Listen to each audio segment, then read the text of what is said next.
বিস্তীর্ণ এলাকা জুড়ে অনাবাদি পড়ে থাকা জমি ইজারা দিয়ে নানা ধরনের ফসল উৎপাদনে বাংলাদেশের সহযোগিতা চেয়েছে পূর্ব মধ্য আফ্রিকার দেশ দক্ষিণ সুদান।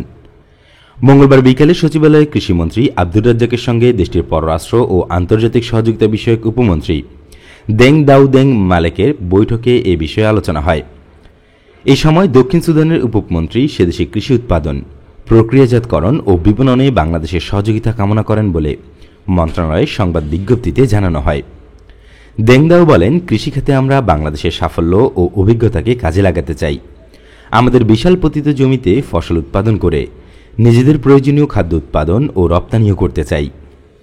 বৈঠক শেষে কৃষিমন্ত্রী আব্দুর রাজ্জাক সাংবাদিকদের জানান, দক্ষিণ সুদানে 6 লাখ বর্গ কিলোমিটারের বেশি জমি রয়েছে।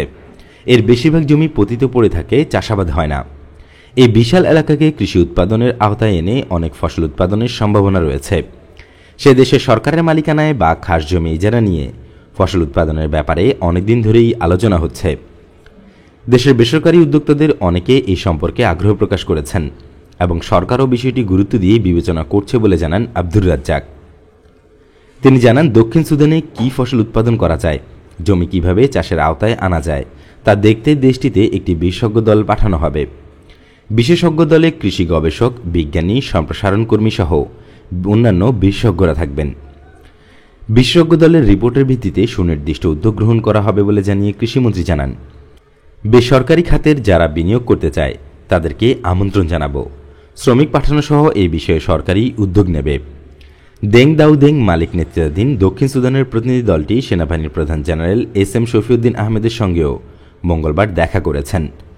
আন্তঃবাহিনী জনসংযোগ পরিদপ্তর বা আইএসপিআর এক সংবাদ বিজ্ঞপ্তিতে বলেছে, সাক্ষাৎকালে পারস্পরিক কুশলাদি বিনিময় ছাড়াও দুই দেশের সেনাবাহিনীর মধ্যে বিদ্যমান সম্পর্ক ও ভবিষ্যৎ অগ্রযাত্রায় পারস্পরিক সহযোগিতার বিভিন্ন বিষয়ে আলোচনা হয়। দক্ষিণ সুদানের প্রতিনিধি দলের নেতৃবৃন্দ বিশ্ব শান্তি রক্ষায় বাংলাদেশ সেনাবাহিনীর ভূমিকার ভূয়সী প্রশংসা করেন এবং দক্ষিণ সুদানে নিয়োজিত বাংলাদেশ কন্টিনজেন্ট সমূহের স্বতঃস্ফূর্ত কর্মকাণ্ড ও সেদেশের বিভিন্ন অবকাঠামোগত উন্নয়নে বিশেষ অবদানের কথা কৃতজ্ঞতার সাথে উল্লেখ করেন।